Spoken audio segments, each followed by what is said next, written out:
네, 오늘 말씀의 제목은 성령이 임한 사람은 다르다. 따라합니다. 성령이 임한 사람은 다르다. 예수님 오시기 800여 년 전에 요엘이라고 하는 선지자가 성령이 오시는 것을 예언했습니다. 성령 강림을 예언했어요.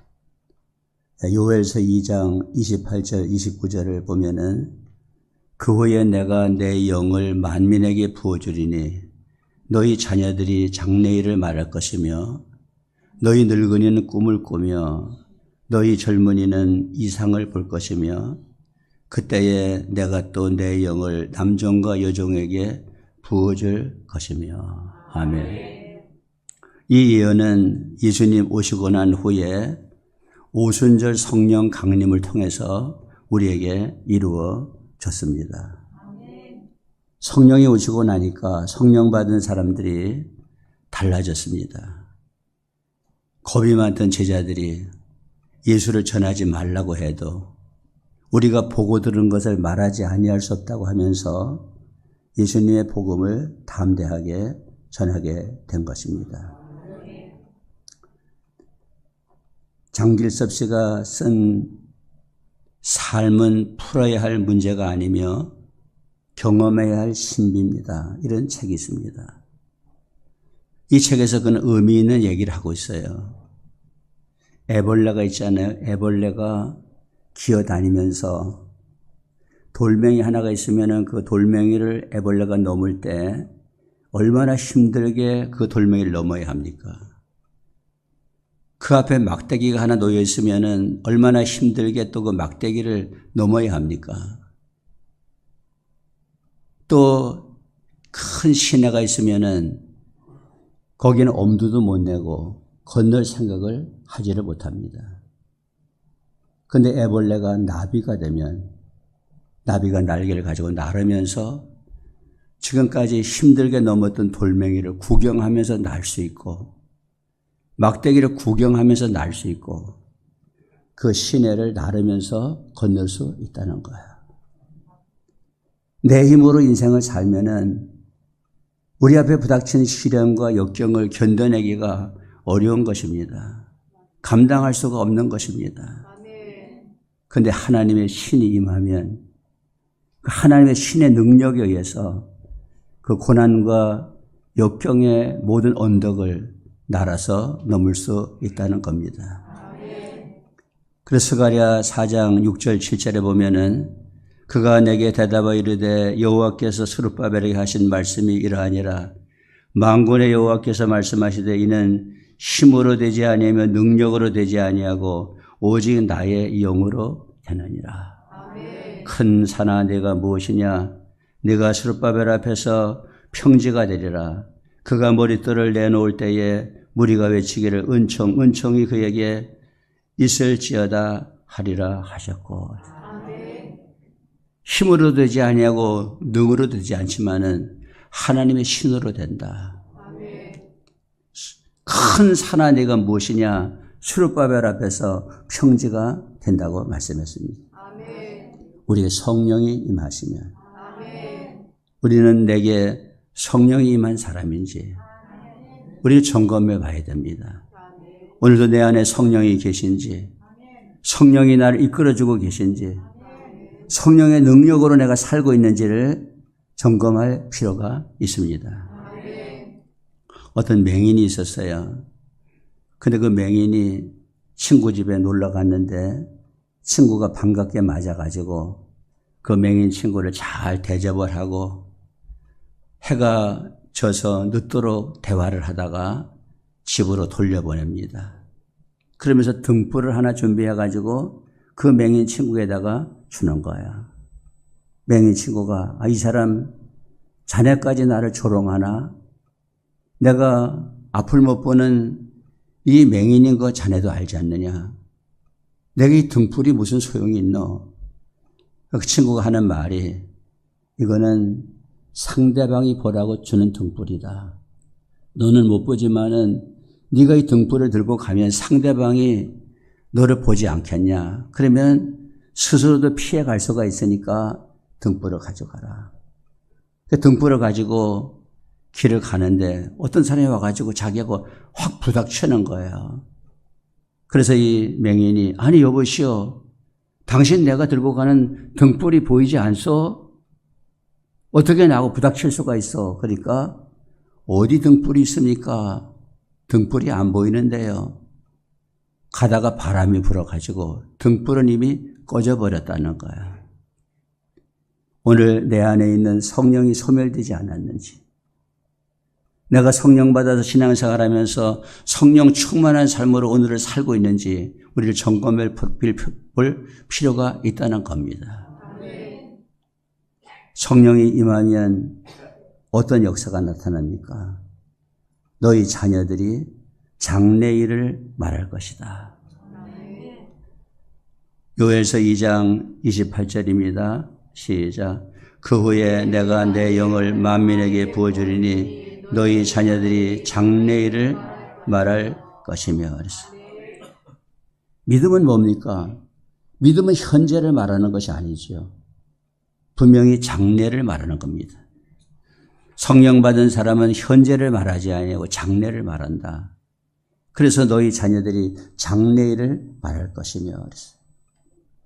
믿음은 현재를 말하는 것이 아니고 장래를 말하는 것이다.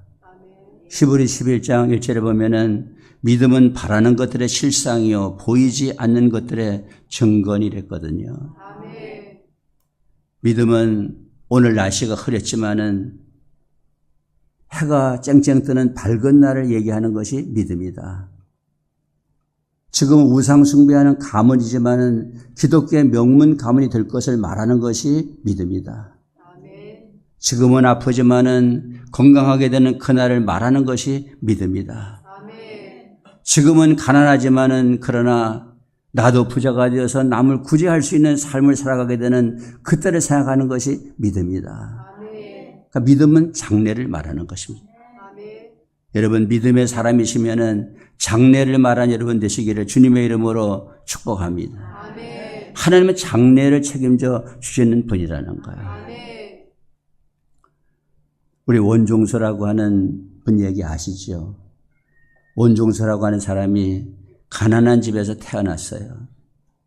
그래서 어렵게 살면서 나가서 아르바이트를 해가지고 돈 3만 원을 벌었습니다. 3만 원 벌어가지고 보니까 제일 생각나는 분이 자기 어머니예요. 서울에 살면서 저 대전에서 홀로 되셔가지고 삭바느질 해가면서 자기를 뒷바라지해주는 어머니 생각이 나서 이 돈 3만 원을 가지고 어머니 고기를 사드려야 되겠다 이런 생각을 가지고 서울에서 버스를 타고 대전의 시외버스 터미널에 내렸습니다.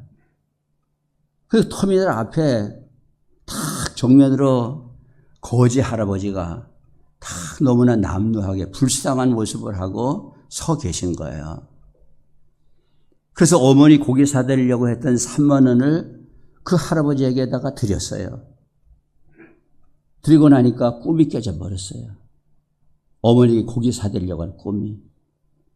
그래서 돈 3만 원 드리고 어머니 집을 찾아가면서 그냥 아이고 1,000원만 드릴걸, 2,000원만 드릴걸, 아니 10,000원만 드릴걸, 아니 2만 원만 드려도 10,000원은 남는데 그러면서 후회하면서 그러나 이미 다 드렸으니까 눈물 흘리면서 그냥 가서 어머니만 뵙고 왔어요.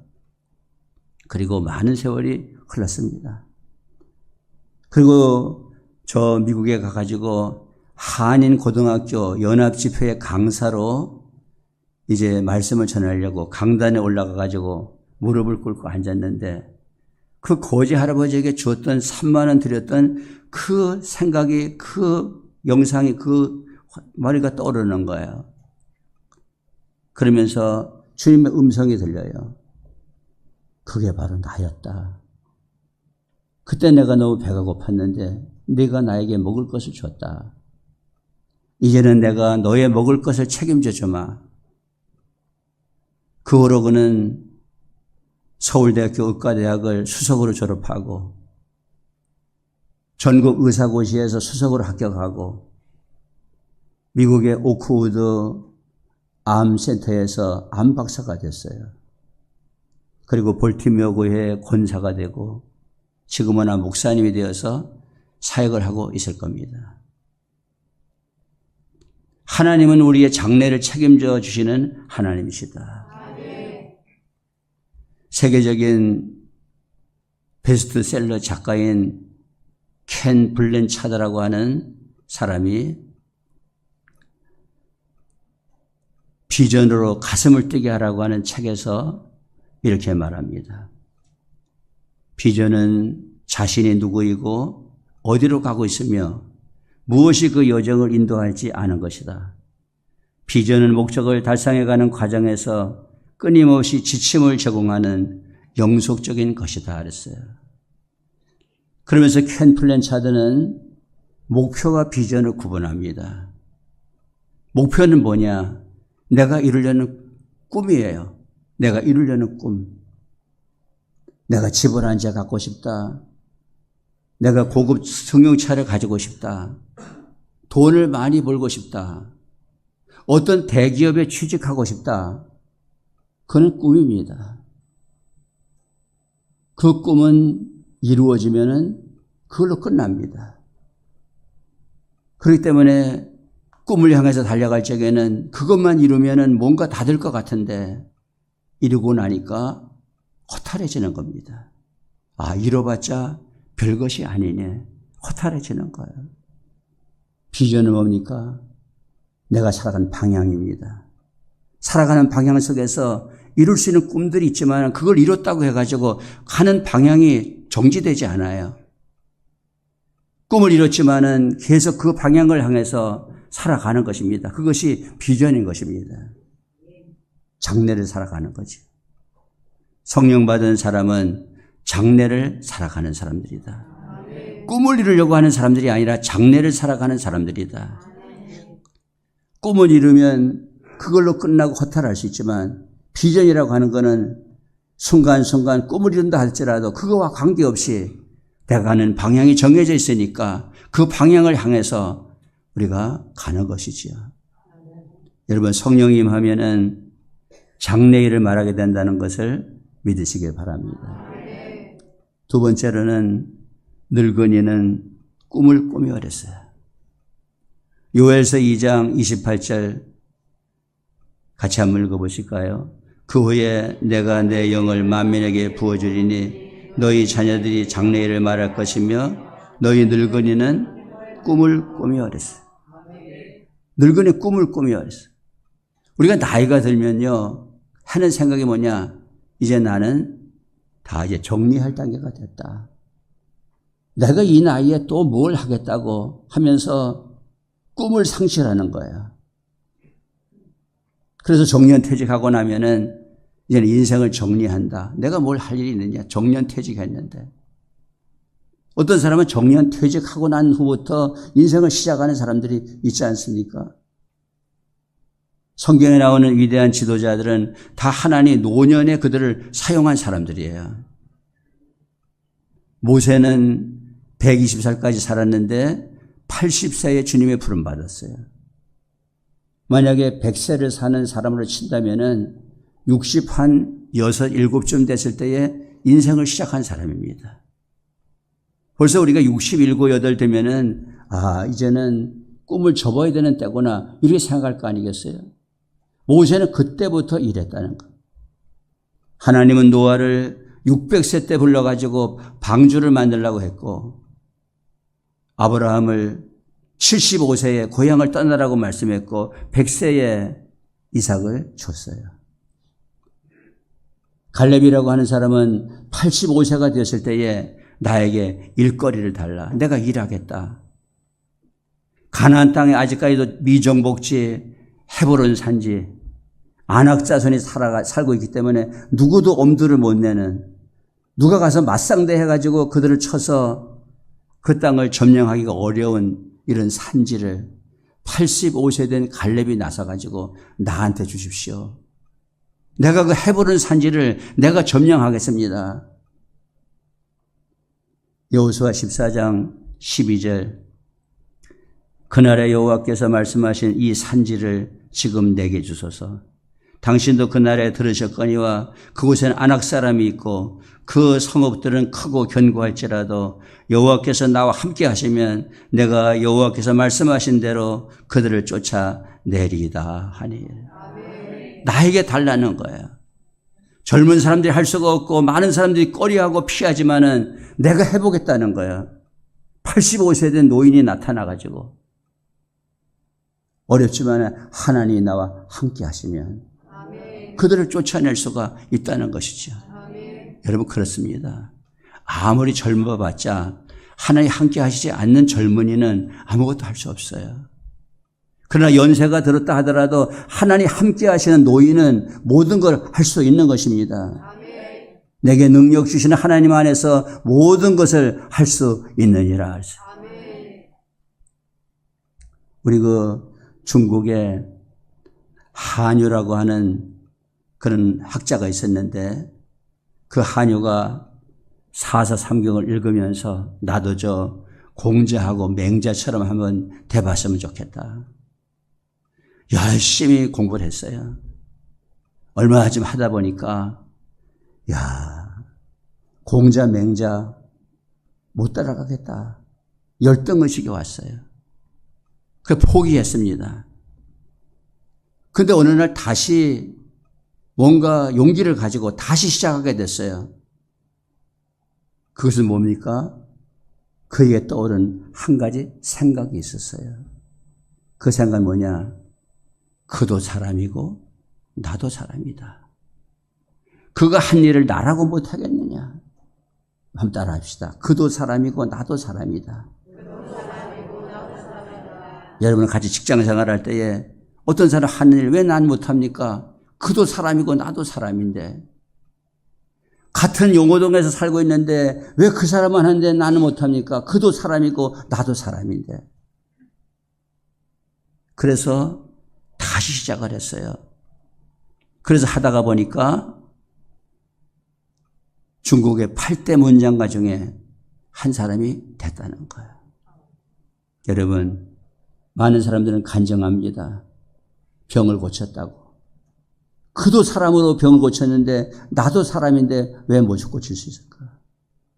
예수 믿는 그 사람이 믿음으로 고쳤다면 나도 예수 믿고 믿음의 사람인데 왜 고치지 못할까? 그런 자신감을 가져야 되지요. 하나님을 붙들어야 되는 것이죠. 여러분 몽골을 통일했던 징기스칸이라고 하는 사람은요. 몽골을 통일하고 아시아를 지배하고 유럽까지 그렇게 정복했잖아요. 어떻게 그렇게 할 수가 있겠어요? 그때의 몽골의 인구가 200만 명밖에 안 됐어요. 부산 인구보다도 적었어요. 그 가운데서 군사를 뽑아봤자 13만의 군사밖에 뽑지를 못해요. 그런 연약한 그런 힘을 가지고 어떻게 아시아, 유럽을 정복할 수 있느냐. 징기스칸이 남긴 유명한 말이 있습니다. 집안이 나쁘다고 탓하지 말라. 나는 9살 때 아버지를 잃고 마을에서 쫓겨났다. 가난하다고 말하지 말라. 나는 들쥐를 잡아먹으며 연명했고 목숨을 건 전쟁이 내 직업이고 내 일이었다. 작은 나라에서 태어났다고 말하지 말라. 그림자 말고는 친구도 없고 병사로만 10만, 백성은 어린애, 노인까지 합쳐서 200만도 되지 않았다. 배운 게 없다고 힘이 없다고 탓하지 말라. 나는 내 이름도 쓸 줄 몰랐으나 남의 말에 귀 기울이면서 현명해지는 법을 배웠다. 너무 막막하다고 그래서 포기해야겠다고 말하지 말라. 나는 목에 칼을 쓰고도 탈출했고 뺨에 화살을 맞고 죽었다 살아나기도 했다. 적은 밖에 있는 것이 아니라 내 안에 있었다. 나는 내게 가장 고추장스러운 것은 깡그리 쓸어버렸다. 나를 극복하는 그 순간 나는 징기스칸이 되었다. 가장 큰 적은 나입니다. 나를 극복해야 됩니다. 안 된다고 하는 나를 극복하고 낙심하는 나를 극복하고 나는 저 사람은 나보다 가진 것이 많다. 배운 것이 많다. 난 아무것도 아니라는 이 열등의식을 극복할 때 우리도 징기스칸 같은 사람이 될 수 있다는 거예요.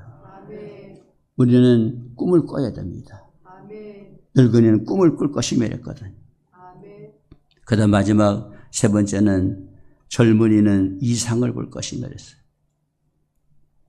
요엘서 2장 28절 보면은 그 후에 내가 내 영을 만민에게 부어주리니 너희 자녀들이 장래일을 말할 것이며 너희 늙은이는 꿈을 꾸며 너희 젊은이는 이상을 볼 것이며 젊은이 이상을 본다. 근데 오늘날 우리 젊은이들이요 많은 정말 혜택을 받고 태어났어요. 우선은 공부를 많이 했잖아요. 부모님이 공부를 많이 시켜줬어. 제가 이렇게 중고등학교 다닐 때 제가 살던 시골 동네에서 중학교 간 초등학교 나와가지고 중학교 간 사람은 둘밖에 없었어요. 제 친구 윤모라고 한 친구하고 저하고 둘밖에 없었어요. 그래서 우리 동네에서 뭐라고 그랬냐면은 저 유학 갔다래. 유학 갔다고. 그 정도로다가 이 공부를 못했어. 지금은 뭐 모든 자녀들이 뭐 거의 다 뭐 대학을 다 이렇게 나왔잖아요. 그만큼 혜택 받은 거예요. 또 마음대로 인물을 가꿀 수 있는 것을 그런 것이 있어요. 자기가 마음만 먹으면 운동도 할 수 있지. 얼마든지 자기 체력과 미모를 갖출 수 있는 이런 세상에 살고 있어요. 보릿고개를 넘던 시절에 살지 않았기 때문에 그래도 돈을 쓸 수 있는 그런 얘기가 있잖아요. 옛날에는 밥 먹기가 힘들었다니까 애들이 그럼 라면 먹으면 되지 이랬다잖아요. 밥도 못 먹는 라면이 어디 있습니까? 그런데 문제는 뭐예요? 젊은이들이 그 이상을 가지고 살아야 되는데 그 달란트를 다 땅속에 묻고 산다는 거예요. 마태복음 25장에 가보면은 5달란트, 2달란트, 1달란트 줬는데 1달란트 받은 종은 그걸 땅속에 묻어두었다가 주인에게 가지고 오니까 악하고 게으른 종아. 마태복음 25장 24절 25절 같이 씁니다. 시작. 1달란트 받았던 자는 와서 이르되 주인이여 당신은 굳은 사람이라 심지 않은 데서 거두고 해치지 않은 데서 모으는 줄을 내가 알았으므로 두려워하여 나가서 당신의 달란트를 땅에 감추어 두었었나이다. 보소서 당신의 것을 가지셨나이다. 마치 땅속에다가 자신의 달란트를 묻어두는 사람처럼 오늘날 젊은이들이 이상을 품지 못하고 살고 있다. 다 자기들의 달란트 이런 거를 땅속에 묻어두고 사는 사람과 같다는 거야. 하나님이 이상을 주셨는데 그 이상을 가지고 사지를 못하고 허송세월을 하고 있다는 거지. 이 땅에 복음이 들어오고 이 땅에 하나님의 나라가 확장되는 데는 많은 젊은이들의 역사가 있었고 노력이 있었고 그들의 헌신이 있었다는 것을 우리는 잊을 수가 없습니다. 루비 캔드릭이라고 하는 그 소녀가 저 미국의 텍사스에서 믿는 집안에서 태어나가지고 청년의 대표를 하다가 한국에 오게 됩니다. 저 개성에 와가지고 아동들을 교육시키면서 복음을 전하지요. 24살의 나이로. 그러다가 그 다음에 급성 맹장염이 걸려요. 지금은 뭐 맹장이 아무것도 아니지만은 그때는 그것도 불치의 병 중에 하나였어요. 그래서 맹장염에 걸려가지고 25살의 나이로 하나님의 부름을 받습니다. 그러면서 그가 고국에 계신 부모님에게 쓴 편지에는 이런 글이 쓰여 있어요. 이곳 조선 땅에 오기 전 집들에 심었던 꽃들이 활짝 피어났다는 소식을 들었을 때 하루 종일 집 생각만 했습니다. 내년 봄이 되면 내가 심은 노란 꽃으로 덮여 있겠군요. 아버지, 어머니, 이곳 조선 땅은 참으로 아름다운 곳입니다. 모두들 하나님을 닮은 사람들 같아요. 저는 이 땅에 저의 심장을 묻겠습니다. 바로 이것은 제가 조선을 향해 가지는 열정이 아니라 하나님께서 조선을 향해 가지신 열정이라는 것을 알게 되었습니다. 아버지, 어머니 사랑합니다. 한 젊은이가 이상을 품고 이 땅에 와서 복음을 전하는 그 복음의 씨앗이 오늘 만개해서 복음의 꽃을 피우게 된 것입니다. 저 서울 가면 잘 아시는 그 연세대학교라는 대학교가 있잖아요. 그 연세대학교라는 대학교가 그 언더우드의 큰아버지인 존 토마스 언더우드에 의해서 그 연세대학교가 세워진 거예요. 그리고 지금까지 수십만 명의 그 후배들을 거기서 길러냈습니다. 이것이 다 이상을 품은 사람들에 의해서 이루어진 것이죠. 근데 중요한 것은 그 구약시대 때는 성령을 아무나한테 주지 않았습니다. 특별한 사람에게만 성령을 부어줬어요. 선지자라든지 사사라든지 이런 사람들에게만 성령을 부어줬어요. 근데 지금은 만민에게 성령을 부어주신다. 만민에게. 그러니까 누구나 차별이 없는 겁니다. 성령만 받으면 누구든지 하나님께서 들어서 역사하시는 것이죠. 얄미운 목사 시리즈라는 것이 있어요. 얄미운 목사 시리즈. 얄미운 목사 시리즈가 뭐냐? 감옥 갔다 오고 전과가 있고 교회를 핍박하고 남의 그냥 나쁜 일을 골라만 가지고 하고 교회를 대적하고 남을 못 살게 구는데 앞장서고 그런 사람인데 성령 받아가지고 신학교 가가지고 목사가 돼가지고 수임을 받고 있는 거예요. 정말 착하기의 표준사전처럼 살아온 많은 사람들도 있는데 엉뚱하게 엉터리같이 산 그 사람들이 성령 받았기 때문에 하나님 앞에 쓰임을 받고 있는 걸 보면서 참 얄미롭네. 얄미로운 목사 시리즈라는 것이죠. 그렇습니다.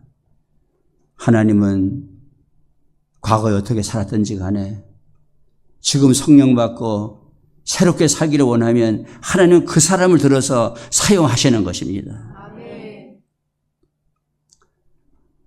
우리 최낙종 목사님이라고 하는 분은 젊었을 때에 우울증, 폐결핵, 신장염, 만성위염, 위12지장염 이런 걸 앓으면서 온통 마음이 종합병원, 온통이 육체가 종합병원. 남자가 몸무게가 48kg밖에 안 되는 그런 가운데서 의사가 수술을 하려고 해도 몸이 약해가지고 수술이 안 된다. 수술을 포기했습니다. 이제는 죽느냐 사느냐 하는 기로에 놓였을 때에 하나님 앞에 기도하기로 했어요. 기도하는 가운데 37일 만에 성령이 임했어요. 그의 모든 질병이 다 떠나갔습니다. 그리고 목사가 되어서 저 해오름 교회라고 하는 교회를 담임하는 목사님이 되게 된 거예요. 우리는 성령 받으면 됩니다. 성령 받으면 쓰시고 성령 받으면 하나님이 역사하시는 겁니다. 성령 받으면 자녀들이 장래일을 말하게 되고 늙은이는 꿈을 꾸게 되고 젊은이 이상을 보게 되는 것입니다. 사랑하는 여러분, 성령 임한 사람은 다릅니다. 장래를 말하는 사람이 되고 꿈을 가진 사람이 되고 이상을 보는 사람들이 되는 것입니다. 저 여러분들이 성령 받아서 또 우리가 성령 받아 예수 믿었지만은 성령의 등불이 꺼지지 않았나, 성령을 소멸하지 않았나, 다시 한번 내 자신을 살펴보면서 성령의 사람으로 남은 여생을 살게 될 때에 정말로 꿈을 가진 그리고 이상을 가진 장래를 바라보는 승리의 성도들 될 줄로 믿습니다. 기도하겠습니다.